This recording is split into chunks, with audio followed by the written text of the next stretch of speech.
Namaste, Rishiji. Namaste.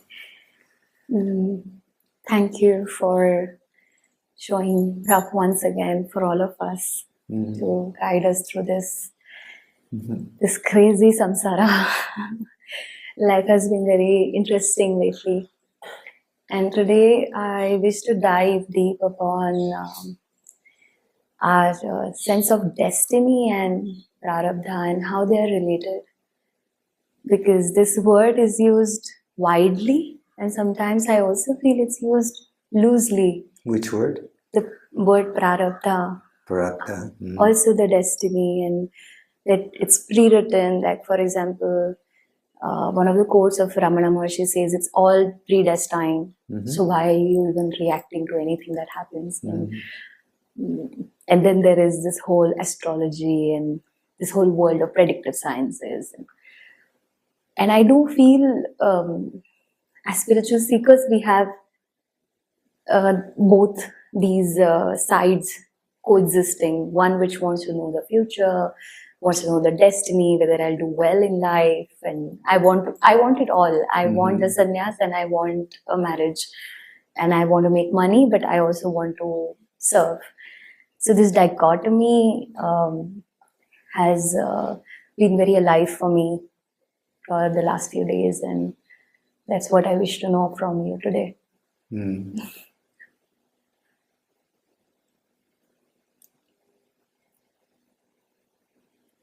So the question is, what's the relationship between destiny and prarabdha? Yes. In some way? That as well. Yes, I think that clarifies what I'm inquiring. Yes. So in some way,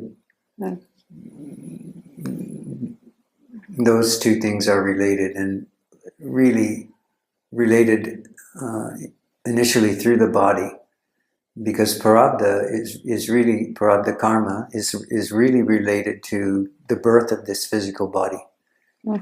So it's referred to in the tradition as that which is we don't want to say cause, because it's not a direct cause and effect, but it is the precipitator, the precondition that brings about the manifestation of a body or a new body. So the indication of prarabdha karma is that there is something coming forward. That there is something which is, you can say in a way, generating or driving the manifestation of another body or the first body, but for most often referred to as another body, right? That there is, this is karma which is coming forward from the eternal, and it's producing in some way. It's causing that upwelling of manifestation into a particular form. So prarabdha karma is related to that particular form. So there's a prarabdha karma for each body that manifests. Wow. So just to clarify, this prarabdha karma is sort of responsible for the next. Is it related that? It's not responsible for. It's the conditions which the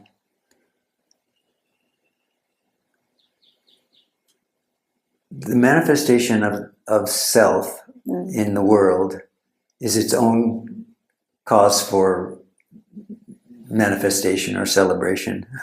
Yeah, like by itself, it's full and complete. Yes. Like it is existing. Yes, and it's manifesting in all of these forms and for its own purposes. So this is more related to the side of the question about destiny. So there is a destiny that's related to the manifest self, the manifest world. There's a destiny that's related to that. So where we have the most success in this life is where we find the connection between, not necessarily with the mind, but in life itself, there's a connection between the prarabdha karma of the individual and the manifest destiny of the self that's wanting to come forward, that's wanting to evolve, that's wanting to change, that's wanting to grow. The self, of course, has no qualities, but we can see in life, in the world, and in history, we can see that there is almost an evolution that's going on. So we can see this in the physical sciences, certainly.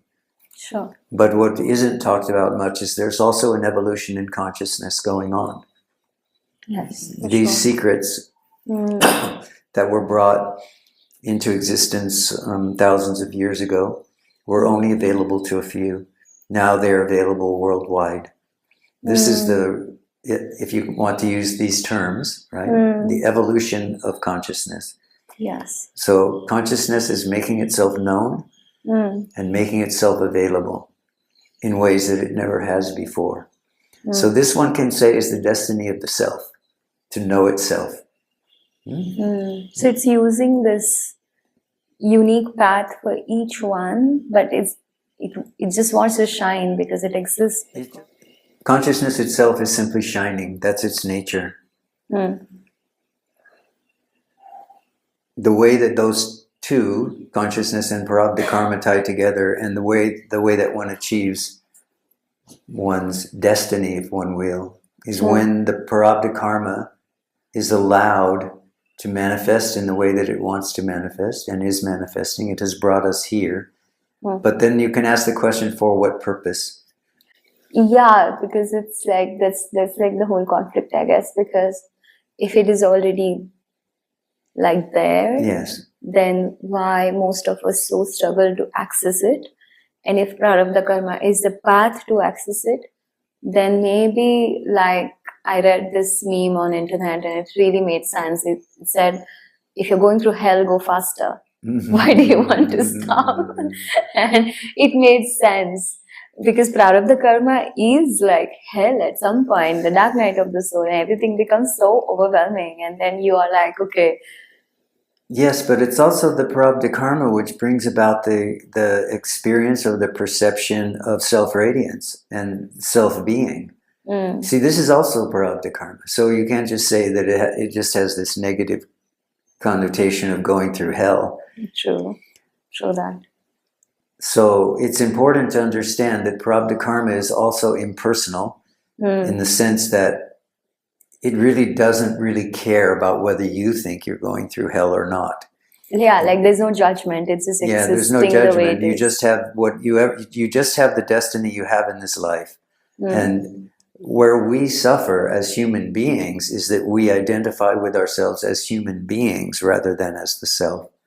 And so we think that we have to somehow understand what our purpose is, or we have to actualize our humanness, or we have to succeed in some way that we like.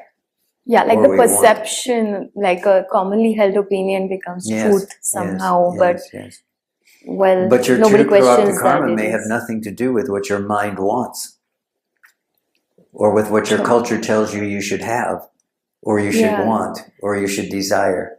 It may have nothing to do with that. Maybe that's why it's so strange, right? Like some of us go through the hippie route, some of us take ayahuasca, some of us meditate in Virupaksha every day, and then some of us are just sitting at home, like Nisargadatta Maharaj. He was just selling BDs right in the middle of Bombay. So that's what startles me. Like, one, there's no path, one single way of doing it. Yes. For each one of us, it looks different, but the pain I felt was like it looks different on the yes, and understand though that it looks different on the outside. Yeah. But what are the principles that move us from prarabdha karma, which is related to destiny, and us trying to manifest our desire? Those two things are different. So is there any place for my desire in the creation of things? Or intention or goal, whatever? The place for your desire in creation and the use of intention is, does it align with the destiny or the intention of the self? Yes. So people always say, well, this person is very good, everything they do comes out well. This person is really suffering, they do well, everything they do does not come out well. So the person who is fortunate enough to have everything they do come out well is somehow aligned with the destiny or the prarabdha karma of this life for them. Yes. The person who suffers the most may or may not be in alignment with it. This is a difficult one because if the person is not in alignment with the self, in other words, if they are remaining blind to the self, and they are just wanting to fulfill desire after desire after desire, they are trying to make themselves happy in this way in the world and that way in the world, with this person, with that experience, and they are suffering because that's not what the destiny wants for them. Destiny doesn't want that for them. Destiny wants them to understand who they are. Yeah. And if they're refusing that, then they are going to suffer for a long time. But suffering is also a motivator. And so it's important to understand that we, on the road of understanding who we are or awakening to one's true nature, there can be a lot of suffering and failure. And most of the time, when you talk to someone who has realized the nature of their own self, they will say to you that there was a lot of suffering along the way. And if you ask them when that suffering ended, they will almost always point to the fact that it ended when they surrendered. Yeah, that's when they mostly surrendered the their case. life Correct. to the purpose in which their destiny brought them here. Absolutely. So it's important to understand that someone like Sri Nisargadatta Maharaj, who was just a Bidiwala, but he was surrendered in his life to life in the way that it was. And he ultimately awakened in the recognition, according to the stories that I've read.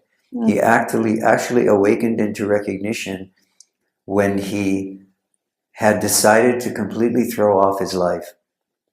Oh, wow. To throw off his business, throw off his wife. I think they had children, I don't remember, but throw off the family life. And he was following this teaching of his teacher.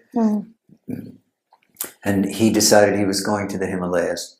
So he got ready to abandon everything. He was walking through Calcutta on his way out, going to the Himalayas. Okay. And then the moment came. And it came in the recognition that as his master had told him, you already are that. There is no sadhana more that you need to do. You simply need to know who you are and remain as that supreme knowing, right? Which is not a state of mind, it's a state of being. And this dawned on him, this hit him as a striking realization as he was walking through Calcutta on his way out, Kolkata on his way out, going to the Himalayas. He turned around and came back and opened his bidi shop again and never left again. Wow. So in that story, the reason I bring that up is because you can see that there was as part of his understanding, there was a deep surrender that had happened. He needed at that moment, he gave up the idea that his mind was going to tell him what was needed. So in order to awaken, I need to do this, I need to do that, I need to do the other. I need to go to the Himalayas, I need to practice in this way, I need to become a renunciate sannyasin in the Himalayas. And this was a big no that came to him, so much so that it turned him around in the realization that he already was that which he was seeking. So this was his destiny, to awaken in this way, and this would have happened at some point in some time. But what always is true is that always within the story of the Buddha or any of the sages, what happened was a deep surrender into the life of the spirit. And so this means you have to surrender, be willing. I'm not saying you have to give up everything. Right. I'm not saying you have to give up desire, you have to give up wealth, I'm not saying that at all. But you have to be willing to surrender whatever the life of the spirit wants to take from you. you have to be willing to give it up. Mm. You have to be willing to say, in some ways, as was said in the Bible by Jesus, thy will be done. Yeah. So you have to live from this perspective of deep surrender. And then like do whatever it comes with. Well, assume Is that it? whatever comes Mm. is that will. Yeah, I mean, I don't think there's a choice, right? Exactly. It's a very Exactly. choiceless, like this is my fourth place where I'm staying, and all these other destinations I've lived looking for God. And everybody finds it intense and crazy, and they think it's my choice. And everybody is like, oh, you can just come back home, live in comfort, and get married maybe to a rich guy. Like, Mhm. and I'm like, I wish there was a choice. It doesn't seem like a choice. That's right. Yeah, it does not seem like it's a choice. Yeah, it doesn't. It is. It's just happening, and I think you have to be utterly and 100% responsible. And in this responsibility, is like an ability to respond. Mhm. That's the only thing you're bestowed upon by the universe. So I felt like I have the ability to respond to no matter what happens on my way, no matter what I choose, whatever the divine wants me to do. And then I kept jumping for like years now. And every time my ability to respond has only gotten better Mm. in some way. Like I get less perturbed. I won't say unperturbed, but less perturbed by most things. But yeah, this resilience is a process in itself, is how I like. Of course, there's probably one moment where everybody, like, someone wakes up or whatever, like realizes. But do you also see this as a process of moment by moment? Is there something that increases like capacity to handle unknown or something like that? Do you see that as a process, or it's just mine and I'm trying to generalize? That's my question.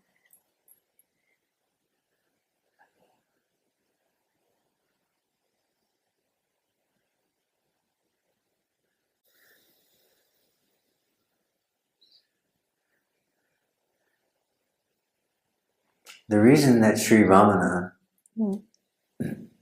kept encouraging people to ask, who am I? Or who am I referring to when I say I, when I rises in the mind, is so that we can stay in alignment with this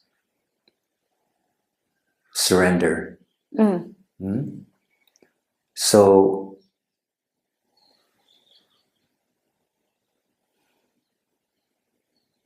when a question is rising in the mind, there's really only two ways we can go with it. We can go in the direction of trying to answer the question with the mind, or we can ask the question, who asked the question? Who is the questioner?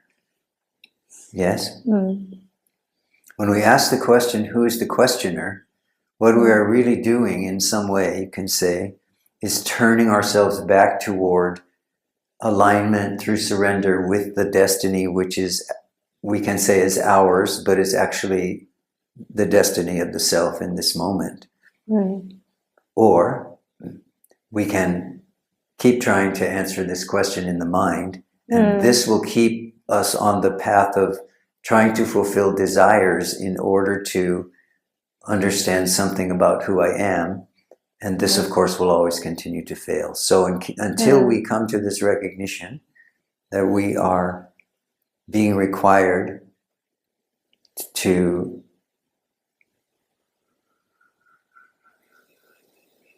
seek the seeker, we will remain in the realm of veiled or confused awareness. Can say it may be a very thin veil, but as long as we are still trying to figure out something using the mind or using the experiences of life, it's not until we completely, I want to say, become non-attached to the experiences of life, to the thoughts in the mind, to the emotions, to the sensations in the body, these things continue to go on as long as we have a body. This is the prarabdha karma part, or part of the prarabdha karma part. All of this is motivated by the prarabdha karma, including how long this body lasts in a particular lifetime. So as long as we are still involved with believing that there is something real or substantial about thought, feeling, emotion, desire, experiences, the world, we remain, you can say, the tradition says the self remains veiled to us, but you can also say we remain swirling around in the turmoil of all of that mind-created experience. And it's not until we say, enough. Whether we say enough or not, that's a personal thing. But it's not until we are willing to actually accept that we need to find out, who am I, not in the sense of affirming an I, but in the sense of abolishing or destroying an I, so that we are able to just be here as the presence of awareness itself. Because when we are here as the presence of awareness itself, it's very hard to go back into the role of me that wants to desire something, do something, be somebody, follow all of that. It can still happen, but it doesn't happen out of desire. It happens out of the natural destiny of this incarnation, not out of the desire. There's only one desire that needs to be fulfilled for whatever life wants from us, and that is for us to know who I am in the deepest sense. Did you just say that inquiry itself begins as a desire? Did I understand it right?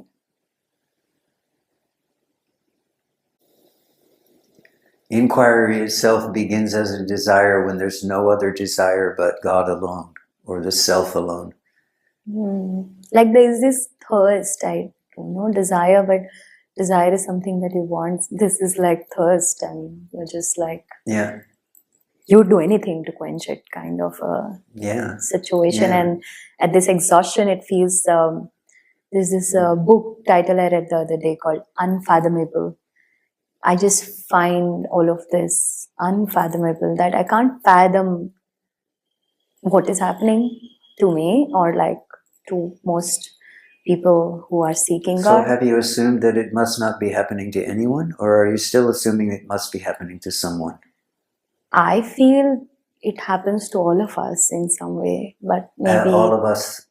It does happen to all of us, but if you say all of us, understand that you're saying it happens to us in a unified whole, as a collective. You're not saying it happens to me as an individual. No, I've never felt that. I don't know why. You're right about this. It's this. not happening to it. I've never seen that coming to me. Why is that? Whereas the journey is very personal, honestly, but this thought has never crossed me that it only is happening to me. Why is that? Well, I don't know. You tell me. Why is that for you? That it's never... Yeah, it's like when you pray, it's hard to pray for only yourself. For what? It's hard to pray for only yourself when you are like on the journey. Sometimes it feels weird also. And I felt the collective suffering, like when I see war or... So these experiences are there, but I actually have never put it together like this. This is the first time I'm also watching. Is it like a collective... I don't know what to say, but will... Is it like the collective will to evolve that we experience condensed in certain bodies? Yes, you can say that, but understand that if you say it that way, understand that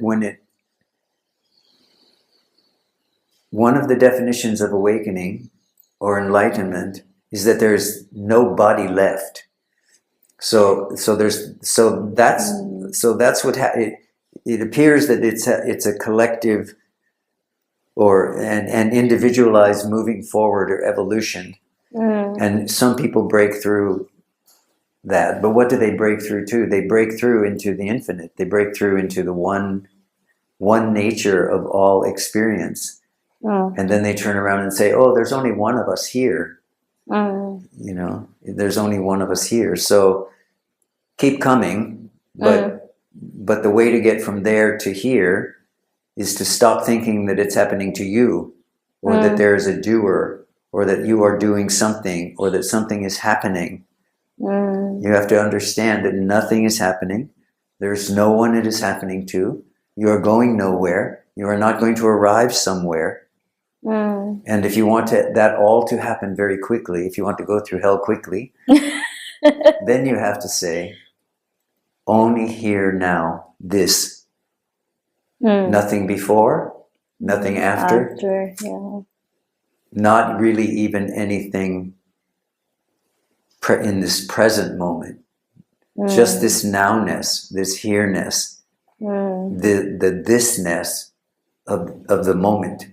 That which is pure in awareness and has no opinion or no judgment or no evaluation of what is here.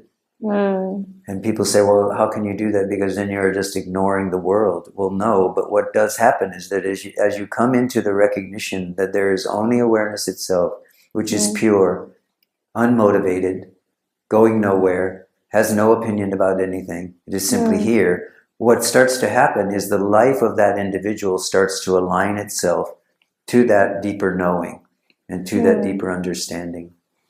So it feels like my first teacher in Advaita would call his sessions Call of the Unknown. Yes. Or in Hindi we say Agyat Ki Pukar.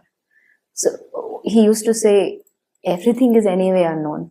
Yes. So why, like, I think in that entire year, every satsang I went, at the end, after everybody leaves, I would tell him secretly, and I was much younger, like 10 years younger than today. So I didn't have much understanding of spirituality then.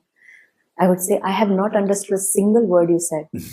And he's like, still you come from all the way. It was 18 kilometers one way for me. And I just had a small scooty that time. And he was like, you still come every Sunday. And I was like, yeah, because this call of the unknown is very, very, very present in my body. Yes. It just wakes me up. It doesn't let me sleep. It doesn't let me do anything. But I have no clue also of what to do with it. And you seem to be someone who knows the answer. So I come in the hope every Sunday to find that answer. And at some point, while you were saying everything just before, I realized that the entire thing, that whole process was to make me comfortable with the unknown. Now I'm very comfortable with the unknown.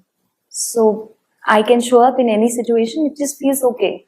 Because I know that everything is unknown and it's fresh and new. And it could be strange and it could be nice and it could be beautiful. But it is primarily an unknown each time. So I cannot know it. I think in that entire year, that's what I integrated in that exercise, to be with him. And then I met Muji Baba, and the whole game, felt like we were playing chess so far. And Muji Baba came and he flipped the game. He's like, don't play the game. No unknown. And so when earlier I was trying to figure it out, it felt like you flipped my game. You were like, okay, do you need to get better at playing the game, or you can just flip the game and live without the game yourself? Yes. And yeah. That's the unfathomable. But yeah, it seems like. But there's still this element in you when we speak. There's still this element in you that doesn't completely trust that. Yes, I was just about to say that my faith, like I was saying, that it has increased over the years. But what part of me is not ready to let go is what I'm also trying to find. What am I holding on to? And that's... You are holding on to the one who thinks it's important to find the one who needs to be found. Am I also obsessed? with finding God. I think I am. And that obsession has led me here, but it's getting kind of redundant now because it's not What do you working. mean by redundant? Because this is not working anymore. Very It was good. relevant That's so what I hope far. you would say. Yes. Like 4 months back, I arrived in Yep. Tiruvannamalai, Yeah. and that obsession took a back seat. I went back to work even more, which I was not ever expecting. I thought I would become a sadhu here. Instead, I actually want to build more work, and I want to do these kind of things, what I'm doing with you. Like Yeah. there's more creation coming out of me, and and that obsession to be like, not talk to anybody and like become a spiritual person, become, I don't know, more something in the spiritual world. Yeah, it's a bit strange, like it's absurd to an extent of what has happened, and that obsession was my comfort zone because I was happy being obsessed, and I knew my identity as a spiritual seeker. Yes. And then suddenly, when I met you, Yes. things changed, Yes. and now I don't know who I am. It's a turning point for people when they come to, and also a very difficult moment for many people, and sometimes it lasts a couple of years. It's like, I liken it to, I remember when my last child left home. So this we refer to as empty nesting. So when you have been a parent for 20 years, and suddenly it's just you, then you have this experience of loss and loneliness and uncertainty, and what do I do now? These kinds of things. The very same thing happens when you realize that you're seeking all these years has just become an alternative identity, and you can't do that anymore. Yeah. You have to give it up. You have to put it down. You just can't do it. So you end your seeking, but now you are standing here completely vulnerable, completely naked. That's how I feel. I feel very, very vulnerable. I feel, so I even tried things like, like a new mindset change and whatever. Like Yeah, but this none is of just those things this are is working. just still you have to see your mind still making that attempt Yes, for you to yes, be yes. somebody. Yes, and I want to be The somebody in some way. vulnerability is Yes. about knowing you are no one. You see, that's what that vulnerability is about. Something that had gone very deep from Nisargadatta Maharaj is also, he says, you're nothing but a blade of grass. And that has hit me very, very deep. Long back, I used to read Amdat like quite regularly, 5-6 years back, and it has gone so deep into me. Like, am I really just a blade of grass and someone could just come and like squish me down, and like my existence would just not be there. Yeah. And And it feels overwhelming to think like that. But I also know it's the truth, so it's like it's a inconvenient truth at this point for me. It's not convenient because I wanted to, like I was changing lives, and I'm a coach, and I have been doing it, and I'm still doing it, but who is doing it? Yeah, it doesn't feel like the same. You see, it doesn't. For me, it doesn't make any difference what you're doing, or how you change it. Yes. Or how it looks different 5 years from now. Yes. It only makes difference in this way when you realize that there is no one doing it. You don't need it for it to go on, and you don't need for it to stop. So maybe the analogy I would use, rather than a blade of grass, is from the Zen. It's to become a hollow reed, to be as a hollow reed. So the wind of life is still blowing through, can still pass through. There's still a structure. This is the structure. This is the structure of the wind flowing through. But the wind going in one end of the reed and coming out the other end of the reed, that is the wind. And it has its own way. It has its own rhythm. Yes. So there's this, I see when you said this that there's a part of me that was, so I grew up in a political environment and I was told that you want to be someone great, you want to leave a legacy, because my father left a legacy, and just like it flashed before me that I want to, I have this, what I'm not letting go is this part of me which wants to leave a legacy and do something great. Yes, but the only way you can do that in a way that's true to your own longing in your heart, which you keep going in and out of and back and forth with and trying to find your way through, the only way you can really do that is when you realize that the alignment that needs to happen is that element of surrender. Thy will be done. If there's a legacy to be left, that's your destiny. You can't do anything about it. You can't prevent it, and you can't make it happen. Yeah, and also like the effort is dying, like I said.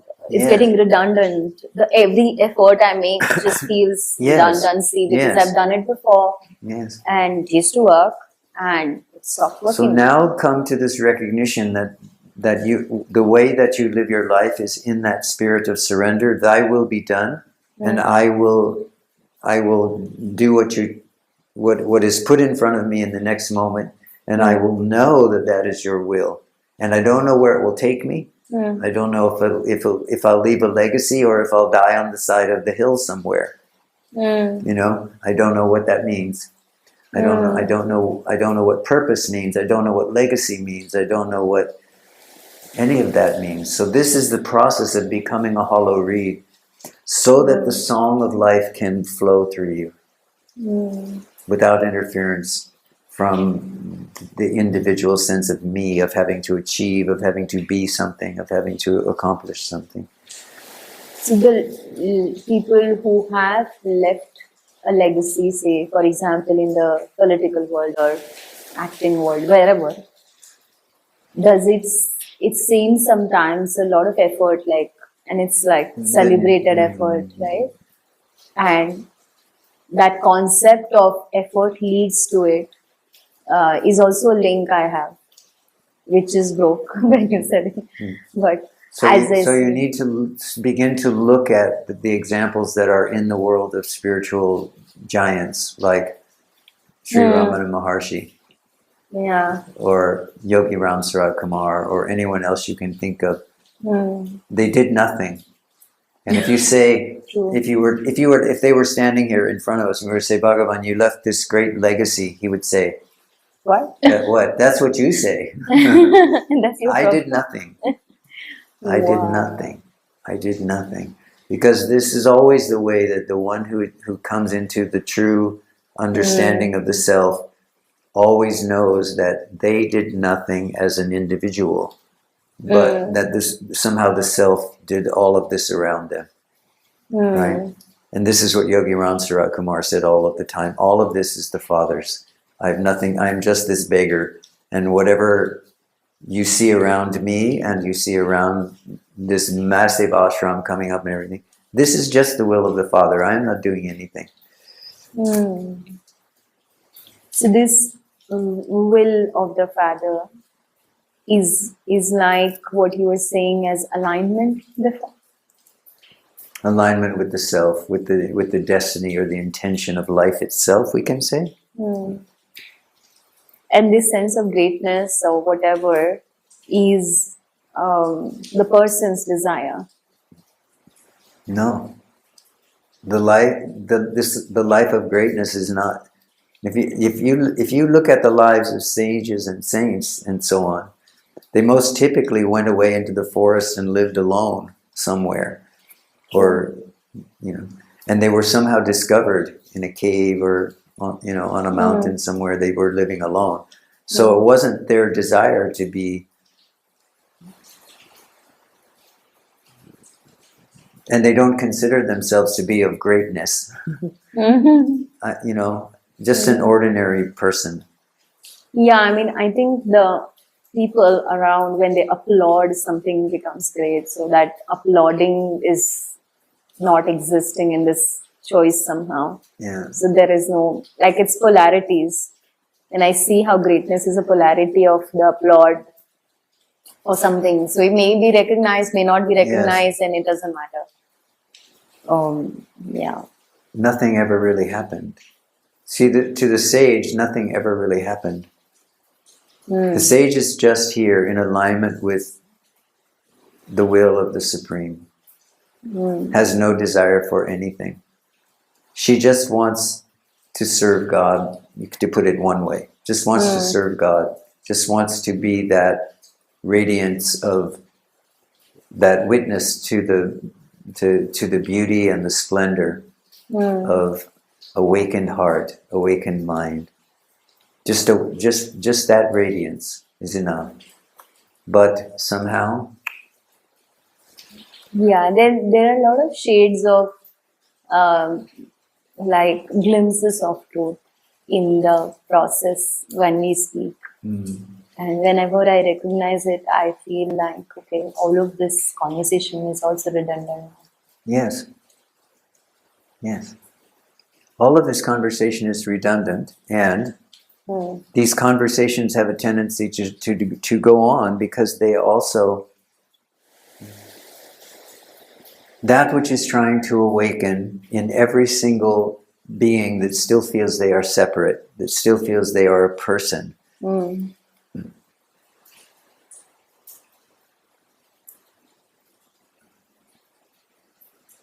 is really following the pointers which the eternal self gives to each individual.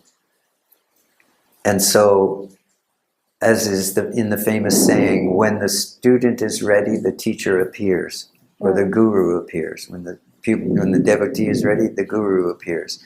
This is because the realization of the self is the heart's desire for every being that awakens to that possibility. And so, in front of us, throughout our journey, our beings are placed who say, yes, come along, come along, come along. Yes, keep coming, keep coming, keep coming. And we, as long as there is a sense of I and me and mine, we need those guideposts. And those guideposts, or those pointers, that finger pointing to the moon, as they say in Zen, this comes through mental concepts. Because it's mental concepts which block the self, and mental concepts which can lead to the liberation of the self.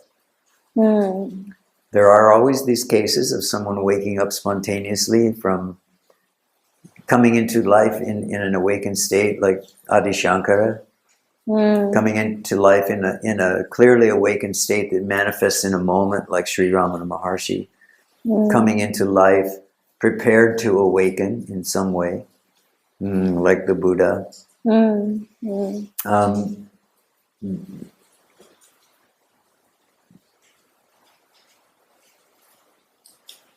And it's always been the destiny of those beings who awaken at an early age, or awaken at any time, not to walk on alone, but rather to turn and to look at who might be following them and say, yes, keep coming, keep coming, keep coming, keep coming. But you're not coming toward a person or a concept. You're coming toward the truth of your own nature as being consciousness and bliss. And this is just the way of it for some reason. There has always been this need for most people to have someone who points the way, or says, yeah, keep coming, or says, no, go a little bit to the left, or oh no, go a little bit to the right. You know, those... And I don't know many people who... I haven't heard of many people who have awakened, who don't, at least for some period of time, feel this compulsion. It's not a desire, but this compulsion to keep looking around and seeing who's awake and who's ready to be awake and who needs a little bit of help to be awake, and say, yes, keep coming. Come this way, go that way. And to be helpful in that way. For some reason, there seems to be this need that happens. So even if you have this desire, well, I will go on in this spiritual way, and I want, and when I understand enough, then I will be this spiritual teacher and all of that.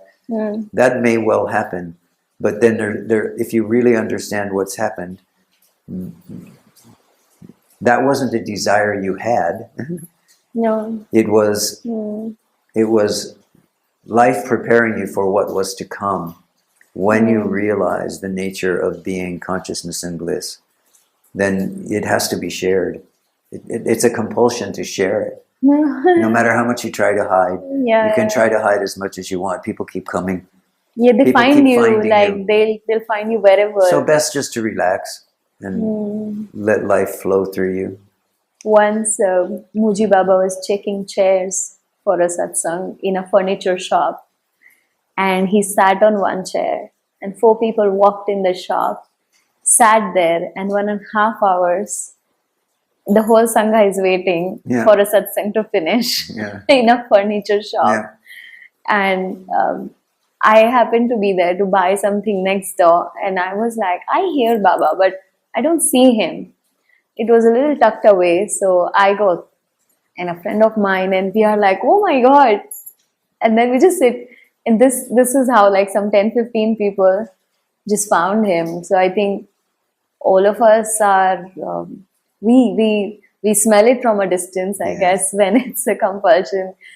And yeah, like in that season, I saw him in the most generic places outside satsang. This was like the first time I was there, and I would just randomly meet him on the street, in a chai shop, in a furniture place, on the ghat when he would walk or something. So some people even told me, he's like, you tend to meet him all the time. So, we want to be hanging out with you. Maybe we'll Yeah.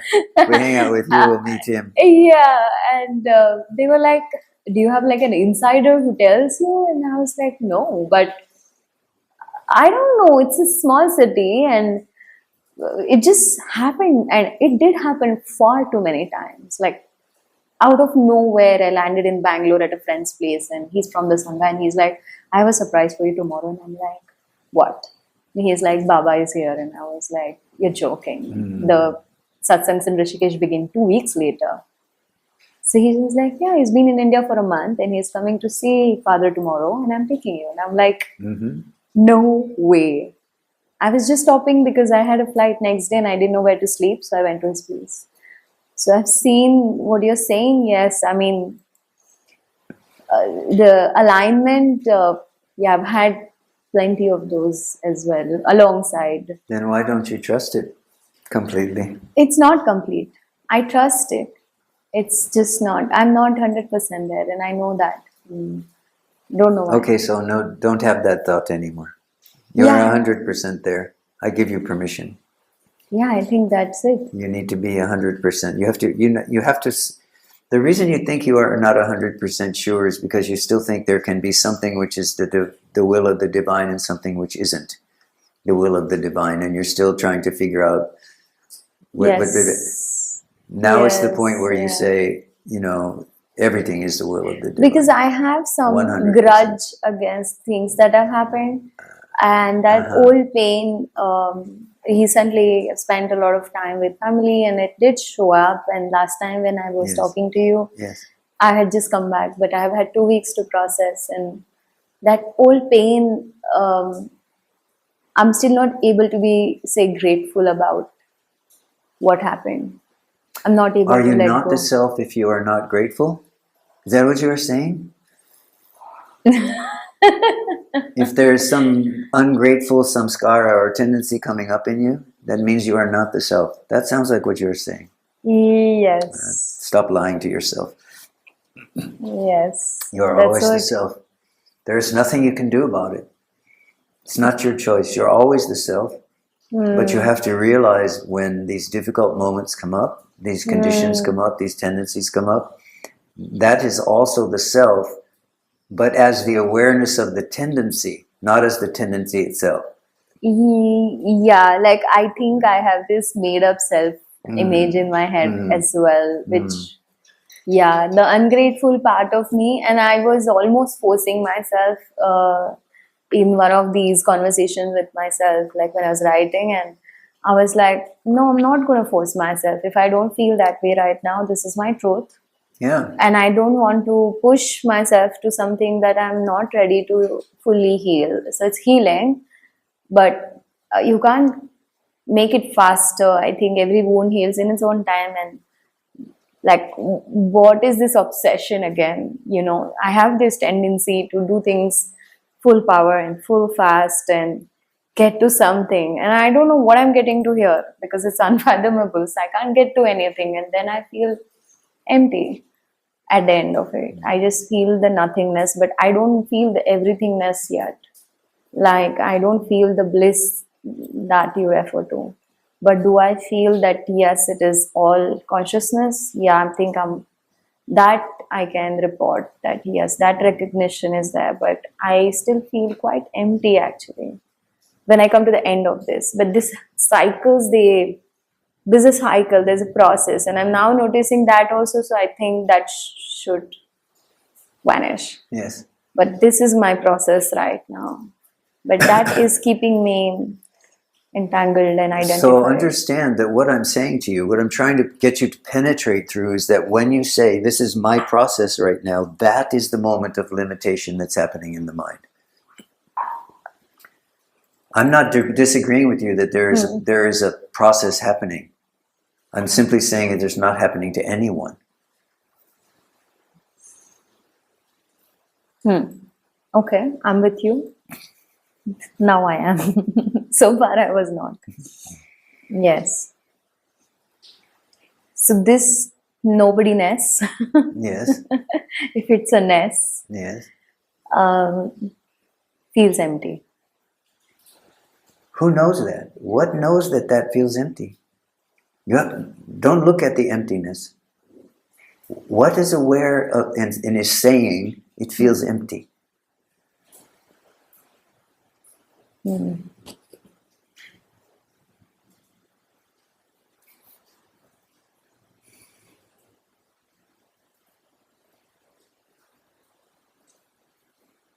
It's just blank now. What knows this blank?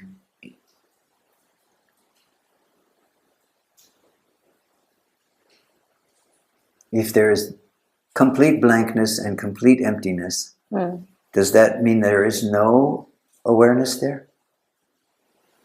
No, awareness is fully there. That's, I think, how I'm reporting. It's to aware you. now of emptiness or aware now Yeah. of blankness. Like the capacity to report is awareness, isn't it?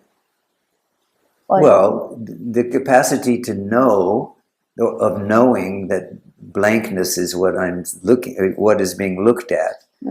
This is awareness.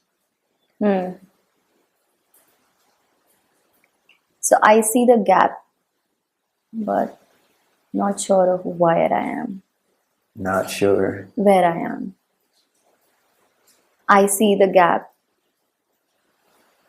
That Who is this I that sees the gap? Is that this body and this mind that sees the gap? yes, You sure? You can see your body, you can see your mind, you can see this gap. yeah. Like I can see also like some part of it I don't understand, and some part of it I understand. But there's something Who that needs is to understand this? yeah. You do. like You the often same. you often land on this place of I don't understand it. Yes, the unfathomable is like a broken record. Yeah. Because this figuring out tendency, the fathoming process. So now I would like you to notice that what you all are always doing is going back to trying to establish some identity in some concept, whether it's Yes. unfathomableness or it's nothing or it's emptiness or it's blankness. You always go back to trying to establish where you are standing within some concept that the mind can understand. Yeah, I make it comfortable. Yes, well, everyone does. That's a natural tendency at this point. Yes. Is to look for something which feels comfortable, feels familiar, is a concept which I can, which somehow I can wrap my head or my understanding around. Yeah. Because when the recognition of self comes about, when awareness itself is the only recognition, there's not any interest anymore in any concepts. So one does not want to limit that expression of absolute knowing with any concept. So when you see in yourself this tendency to go from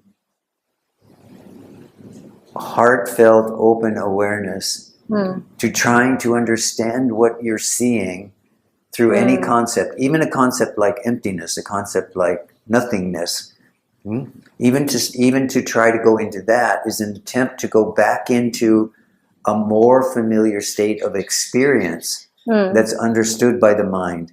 Yes. And this is such a good thing because you're standing right on the edge of the mind being for sure challenged fully and, and liberated fully disintegrating also. and liberated fully. Yes. That's right. So And liberated like fully. 2 days back I had like this extreme storm coming up, and it, like I was saying, some past pain showed up, and my comfort zone has been my sadness and depression. And I went there and I felt comfortable, and I was like, but it's so redundant now again. So Yeah, the so entire just keep theme going. of right now is redundancy of all that I've held on to in some way. And yeah, and it's been not challenged anymore, but it's just redundant. You're like, okay, what do I do with this? And what's the alternative to it? What is your mind telling you? I don't know. I just woke up fresh and nice next morning. Yes, so that's what I'm pointing towards. The alternative is spontaneousness. Yeah, it just became like I cooked well. When and you're really worked. tired of that redundancy, then what you do is become very, very comfortable with spontaneous, moment by moment. No interest in what happened in the past. No interest in predicting or projecting a future. No interest in controlling what's happening in the now, in the present moment. Yeah. Just being here as presence and allowing it to spontaneously be what it is. Yeah, this is where I come. Yeah. I get redundant, and if I have to cry myself to sleep or I soothe myself with something in those moments, I take care of myself sort of, because I'm good at it now. I've had it for years. So I exactly know what, where, like it's like a combination, and it's familiar and it's shorter. So earlier something like this would take months, then it's taken days, and now that day it took one night. Next day I just rested through the day, and today I'm morning 6 a.m. I'm on till now, and it has no. It would leave like a remnant inside me. Sometimes these waves would go on, and they would leave like a shadow or a Yes, of grayness on my being. And yeah, I just go to the ashram or I meditate or something like that. Or maybe nothing. I'm just at home sometimes, and it just wears off. Very soft. Good. Keep Yeah. going. Keep And going. it just feels like grace, because honestly, I have nothing to do with it. When I came to you also, it was sheer coincidence. A friend from Ireland asked me, have you been to Rishi's on a lunch? And I was like, is that a cafe? Because I'm looking for a cafe to go and work. And he's like, no, it's a guru. And I was like, no, like I have no interest, and I'm very happy with the ashram and whatever. And he's like, I just have a feeling you should come with me tomorrow. And I'm saying, I'm leaving in 2 days. You're serious about this? And he's like, yeah. And his name is Keen, if you're watching. Thank you. Thanks to him in some way, he brought it up. And that whole day, I was just like, something is about to change. And I told my mom in the afternoon, I feel this gut-wrenching, like something is impending. And she's like, isn't it why you're there? And I was like, okay. So she was like, this is exactly why you're there, right? Yes. Now it's happening. And now you're like anxious about it. And I'm like, yeah, Yeah. that's too much truth. But fine. Yeah. And then I showed up at yours next day, and that gut wrenching just stopped, and it never has come back since Yes. then. So I think these waves come, and I do come, and then just like this conversation, I think they come up. There's an inquiry that takes place, or whatever needs to be done gets done to soothe, to take care, and whatever. But Yes. so my next inquiry, or probably ask to you, is how or when, or like, no matter, I don't know how to frame this, but would this phenomenon stop happening at all? Phenomenon goes on continuously as long as there's a body and mind. But you are at the place now where you can see that you don't need to have any residual effect or energy left from anything that comes into your experience. I didn't follow this. I couldn't follow this. Sorry. You are very good right now at watching what comes up, of seeing how it goes. You have certain things that you do, certain strategies you use, and then so you are letting go very quickly now. Yeah, it doesn't stick, for sure. It doesn't stick. Yes. So understand that if you can come now to this moment by moment recognition that you are not willing to have anything in your experience of body, mind, or world leave any kind of a residual, any kind of a smell, any kind of a taste in your mouth. Right? So something happened 2 days ago, you have no interest in it, no recollection of it. You can't even tell. You can't even report about it. You can only report about what's happening right in this moment. And then when this moment is gone, so we get up, we walk out, that moment is over. Do you go on thinking about our meeting over the next few days, which is fine if you do, but you also may come to this place where there is no residual left from any moment. Wow. So, like, there's no Everything psychological residue to yes, everything life. is rising spontaneously and then falling in its own way. And there is no me that is needing to know anything, understand anything, right? Needing to fathom something about it. It's just, it rose, it was here, and it dropped. And whatever's next is what's here now. Yeah, like what is about to happen, or has happened, or is happening.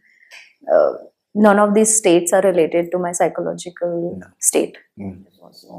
But this confidence is now. Earlier, I would just get so overwhelmed and fight back and be a rebel, because that's the identity I grew up with. So I was like the go-getter and like, no, you like the Wonder Woman, no injustice. Yes, but in if the you're world. in the spontaneous moment, then your options are many more than that. Yeah, like suddenly I'm more creative about it. You might be the rebel in the right situation, but it's as a spontaneous arising, and you have other options available to you. That's a good one. Yes. So I can assume what role I want rather than having a pre-decided role, Well, and then the pressure to follow. You can intuit what's needed in the circumstances right at that moment. Not because you think about it, but because you're allowing yourself to be in the here now, and you allow what's happening spontaneously to happen, and you trust that. Yes. Wow. So at the heart of it, it's the intuitive sense of here and now. That's the heart of it. Yes. Wow. This is a beautiful note to close for today. Yes. Thank you so much. Yes. Arunachala Shiva.